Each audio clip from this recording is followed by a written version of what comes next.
और ये हमारा जो है सी सेक्शन एरिया है, ठीक है। तो इसे कैसे क्लीन करना है, हमें इसके ऊपर बिल्कुल नहीं देना, बस उसके चारों साइड से ना अच्छे से पोंछना रहता है।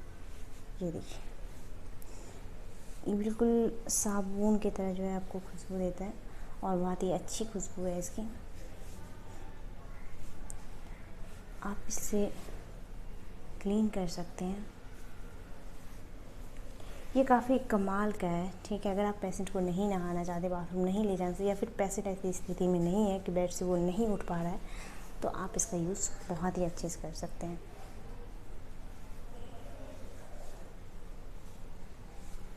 लेकिन याद रहे कि ये बिल्कुल सी सेक्शन की, जहाँ पे आपकी हे गाइस, नमस्ते। मैं अनु कुमारी, स्वागत है आप सभी का द नर्सिंग बिहार में। आज के इस वीडियो में हम लोग जानने वाले हैं कि बच्चेदानी के ऑपरेशन के बाद आप कैसे बहुत ज़्यादा तेज़ी से उबर सकते हैं, उस ऑपरेशन से कैसे आप जल्दी से ठीक हो सकते हैं। इसके लिए चलिए जानते हैं हम लोग कुछ चुनिंदा सा टिप्स जो कि आपके लिए करना बहुत ही ज़्यादा आसान होगा और आप जल्दी से रिकवर कर पाएंगे।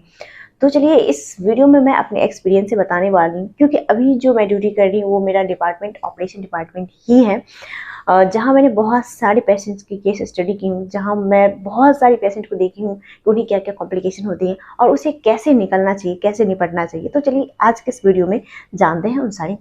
सबसे पहले नंबर की बात करें तो इसमें आता है संतुलित आहार लेना। इसका मतलब ये है कि ऐसे भोजन आपको करना होगा जिसमें कि प्रोटीन, विटामिन, मिनरल्स और फिर जिसमें कि सारे पोषक तत्व मौजूद हो।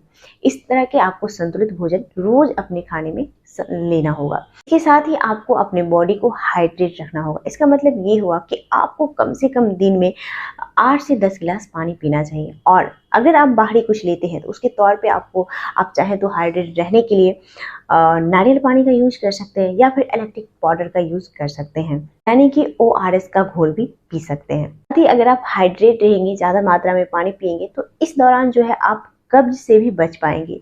अगर आपका ऑपरेशन हुआ है और उसके बाद अगर आपको कब्ज होता है तो यह टाका खुलने के लिए जिम्मेदार हो सकता है। तो इसलिए इस दौरान जो है आप फाइबर युक्त डाइट को भी अपने दिनचर्या में शामिल करें। साथ ही अगर फाइबर युक्त डाइट आप नहीं ले पा रही हैं या फिर आपको कब्ज हो रहा है तो आप अपने डॉक्टर से एक अच्छा सा मेडिसिन लिखवा लें, जिससे कि आपको कब्ज की शिकायत बिल्कुल भी नहीं हो। जब हम दूसरे टिप्स की बात करते हैं तो इसमें आता है थोड़ी बहुत एक्सरसाइज करना। हालांकि जब आपका ऑपरेशन होता है तो आपको 2 से 3 सप्ताह तक आपको बिल्कुल भी एक्सरसाइज नहीं करना चाहिए, लेकिन इसका मतलब यह नहीं है कि आपको चलना फिरना नहीं है, टहलना नहीं है, क्योंकि आपके ब्लड सर्कुलेशन को बनाए रखने के लिए आपको चलना फिरना, थोड़ा बहुत टहलना बहुत ज़्यादा ज़रूरी होता है, ताकि आपका ब्लड सर्कुलेशन बना रहे और आप जल्दी से ठीक हो जाए। चलिए अब हम लोग तीसरे टिप्स की बात करते हैं। तो इसमें आता है खूब सारा आराम करना।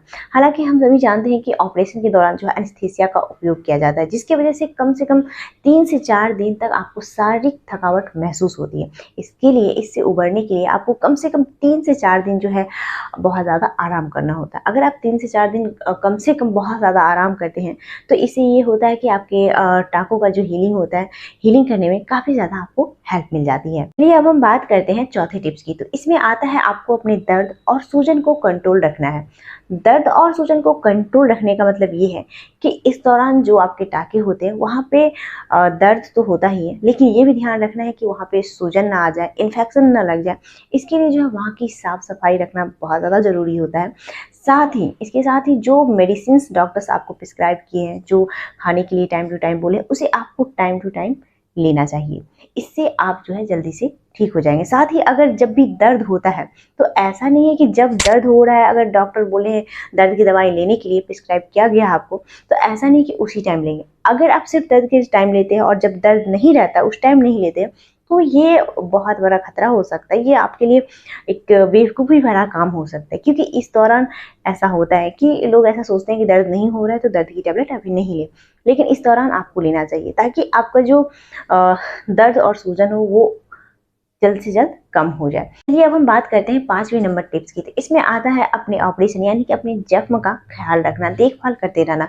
हालांकि जब आपका डिस्चार्ज होगा तो उस टाइम डॉक्टर्स और नर्स के द्वारा आपको बहुत सारे एडवाइस दिए जाएंगे कि कैसे आपको साफ सफाई रखना है, कैसे आप जल्दी ठीक हो सकते हैं।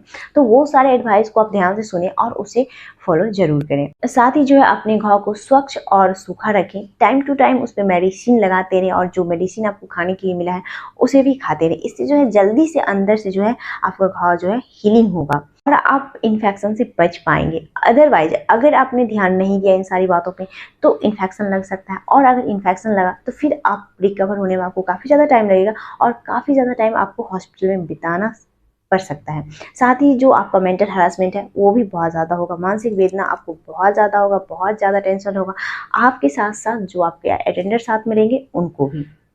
तो इसलिए ख्याल रखें। और जब भी ऑपरेशन हो, चलिए ये तो मैं बता रही हूँ बच्चेदानी के ऑपरेशन के बारे में, हालांकि किसी भी टाइप का अगर आपका ऑपरेशन हुआ है, ठीक है, आपका चीरा लगा है, बड़ा सा टाका लगा है, तो उस टाइम पे आपको साफ सफाई का विशेष ध्यान रखना होता है। हालांकि मैं जितना भी ऑपरेशन वाला वीडियो बनाई हूँ उसमें सब में इस बात को मैंने बताया, लेकिन इस वीडियो में मैं स्पेशली बताने जा रही हूँ क्योंकि ऑलरेडी जब ऑपरेशन होता है तो उस टाइम पे पेशेंट का जो मेंटल हेल्थ होता है वो ऐसे भी बहुत ज़्यादा डरा हुआ होता है, ठीक है। अगर इसके बाद फिर इन्फेक्शन लग जाता है ना तो पेशेंट बहुत ज़्यादा डर जाते हैं, बहुत ज़्यादा मेंटल हरासमेंट होता है, और पेशेंट के साथ साथ उनके जो अटेंडर होते हैं, घर वाले होते हैं, उनका भी होता है। इसलिए इन्फेक्शन का खास ख्याल रखें, बहुत ज़्यादा साफ सफाई का ख्याल रखें। तो चलिए इसके लिए मैं एक टिप्स और आपको देना चाहूँगी। क्या करें, एक कटोरी लें, उस कटोरी में आप जो है 2-3 चम्मच सेवलॉन ले लें और कॉटन या गॉज का पीस लेकर के जिस एरिया में भी, मान लीजिए कि इस एरिया में हमारा ऑपरेशन हुआ है यहाँ से यहाँ तक, तो इस ऑपरेशन वाले एरिया को छोड़ के बाकी जो इसके आसपास का एरिया होता है ना, आप उसको अच्छे से रगड़ रगड़ के क्लीन कर दें। क्योंकि ऑपरेशन होने के बाद जो होता है ना, इसके ऊपर जो बैंडेज चिपकाया जाता है उसको उखाड़ने के बाद कई बार होता है क्या, उसका जो दाग है ना वो रह जाता है, ठीक है। तो कई बार वो सब भी एक इन्फेक्शन का कारण बन जाता है, ठीक है। जो आप कितना भी डॉक्टर आपको बोलेंगे कि आप पानी से धो लीजिए, नहीं छूटेगा। आप कितना भी आपको डॉक्टर्स बोलेंगे साबुन से धो लीजिए, फिर भी नहीं छूटेगा। लेकिन हाँ, आप सेवलॉन का उपयोग करें, आप सेवलॉन से उसे पोंछिए रगड़ रगड़ के, वो पूरा क्लीन हो जाएगा। खास करके अगर यहाँ पे आपका सीजर एरिया है, ऑपरेशन का एरिया है, जख्म है, तो आप उसके चारों तरफ आसपास के एरिया को उससे रगड़ के रोज क्लीन कर दें। तो एक बहुत आसान सा और अच्छा सा तरीका है कि आप इन्फेक्शन से बच सकते हैं। साथ ही उस ऐसे करने के बाद जो है इसके बाद तो खुद डॉक्टर्स आके या फिर नर्स आके यहाँ पे ड्रेसिंग करेंगे, ठीक है। यानी तो अगर आप घर चले गए हैं, थोड़ा बहुत जख्म अगर आपको ड्रेसिंग करने के लिए बताया गया है तो आप ड्रेसिंग करके और जो भी आपको मुहल्लम लगाने के लिए दिया गया उसके ऊपर उसको इस्तेमाल कर दें, और जो भी टैबलेट्स और दवाइयाँ दी गई है उसे ज़रूर खाएं। ये काफ़ी ज़्यादा हीलिंग करने में आपको मदद करेंगे। अब अगले टिप्स की बात करते हैं, तो उसमें ये हम कर सकते हैं कि जो पेशेंट है ना उसको बिल्कुल टाइट कपड़ा बिल्कुल भी ना पहनाएं, बिल्कुल एकदम ढीला ढाला कपड़ा, और ख़ास करके उसे सूती यानी कि कॉटन का कपड़ा पहनाएं। इससे ये होगा कि जो भी पसीना आता है उसे एब्जॉर्ब करने में काफ़ी ज़्यादा हेल्प मिलेगा, ठीक है। और अननेसेसरी जो हमारे बॉडी का पसीना होता है ना उससे भी काफ़ी ज़्यादा इन्फेक्शन का खतरा है, क्योंकि हमारे बॉडी के जो अदर पार्ट्स है, ठीक है, अगर वहाँ से पसीना आ रहा है तो वो बह करके अगर जख्म पे गया तो फिर वहाँ इन्फेक्शन होने का खतरा बढ़ जाता है। ये भी एक कारण होता है इन्फेक्शन होने का, ठीक है। तो इन सारी चीज़ों से भी आपको बचाना होगा। मैं ये सारी चीज़ें आपको अच्छे से इसलिए एक्सप्लेन कर पा रही हूँ, बता पा रही हूँ, क्योंकि ऐसा मेरे साथ भी हुआ। कुछ दिन पहले मेरी मॉम का भी बच्चेदानी का ऑपरेशन हुआ था, जिस दौरान मुझे काफ़ी ज़्यादा सफ़र करना पड़ा, बहुत ही ज़्यादा मेंटल प्रेशर मॉम के ऊपर भी था, हम लोग पूरे फैमिली के ऊपर भी बहुत ज़्यादा था। एक्चुअली मैं ड्यूटी के दौरान बहुत ज़्यादा बिजी रहती थी, तो हॉस्पिटल में ऑपरेशन हुआ, ऐसी कोई गड़बड़ी हुई नहीं, लेकिन पता कौन सा ऐसा कारण था ये तो मुझे अभी तक पता नहीं चल पाया। लेकिन हो सकता है मे बी इसमें से कोई भी एक कारण हो जो मैं इस वीडियो में बता रही हूँ। इन्फेक्शन लग गया और इसकी वजह से ये हुआ कि मम को छुट्टी बहुत कम थी। साथ में जब ऑपरेशन हुआ और जब इन्फेक्शन लग गया, तो इन्फेक्शन लगने के बाद ये होता है कि जो आपका टाका पड़ा था ना वो पूरा खुल जाता है, यानी कि आपका जो जख्म है वो पूरा खुल जाता है, ठीक है। तो मम के साथ भी ऐसा ही हुआ कि पूरा टाका खुल गया था, अब पूरा के पूरा जख्म पूरा पूरा दिख रहा था। अब आपको कम से कम 8 से 10 दिन ना डॉक्टर सिर्फ बुलाते हैं इसलिए कि आपका जो जख्म होता है ना उसकी अच्छे से सफाई करके रोज के रोज ड्रेसिंग करना होता है, या फिर एक दिन छोड़ के एक दिन जो है वो ड्रेसिंग करते हैं, ताकि जो इन्फेक्शन हो उन्हें लगे कि हाँ जो जिस वजह से जो भी इन्फेक्शन हो उसे ख़त्म करने के लिए। साथ ही उनके साथ ड्रेसिंग के साथ साथ ही मेडिसिन भी चलता है। साथ इसके बाद फिर जो है सेकेंड स्विचरिंग होती है, मतलब दोबारा से ऑपरेशन किया जाता है।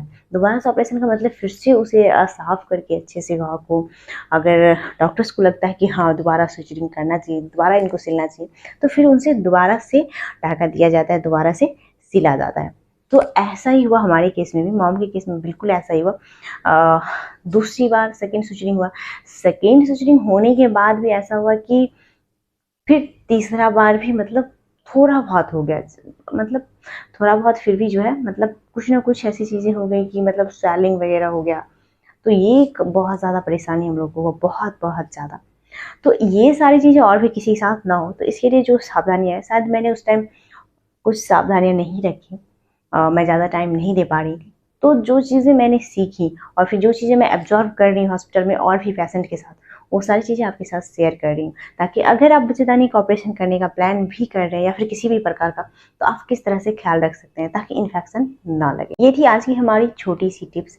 इसी के साथ आज की वीडियो को हम यहीं पे ख़त्म करते हैं और मिलते हैं दूसरी वीडियो में दूसरे टॉपिक के साथ। तब तक आप अपना ख्याल रखें और स्वस्थ रहें। स्वस्थ भारत, समृद्ध भारत, एक कदम स्वास्थ्य।